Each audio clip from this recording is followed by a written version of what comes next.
இலங்கைக்கு தெற்கு தென்கிழக்காக மிகப் பரந்த அளவிலான வளிமண்டல மேலடுக்கு சுழற்சி ஒன்று உருவாகியுள்ளது. இதன் காரணமாக இன்று 21-1-2025 முதல் எதிர்வரும் 3-2-2025 வரை வடக்கு மற்றும் கிழக்கு மாகாணங்களின் பல பகுதிகளுக்கு மிதமானது முதல் கனமானது வரையான மழை கிடைக்கக்கூடிய வாய்ப்புள்ளதாக எதிர்கூறப்படுகின்றது.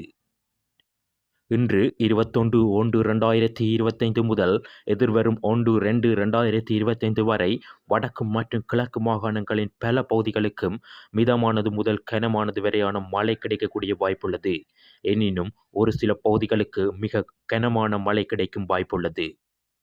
அதேவேளை எதிர்வரும் 2-2-2025 முதல் வடக்கு மாகாணத்தில் மழை படிப்படியாக குறைவடையும் எனவும், கிழக்கு மாகாணத்தில் எதிர்வரும் 4-2-2025 முதல் மழை படிப்படியாக குறைவடையும் என எதிர்கூறப்படுகின்றது. ஆகவே விவசாயிகள் இந்த நாட்களை கருத்தில் கொண்டு தமது அறுவடை மற்றும் அறுவடைக்கு பிந்திய செயற்பாடுகளை மேற்கொள்வது சிறந்தது என எதிர்பார்க்கப்படுகின்றது.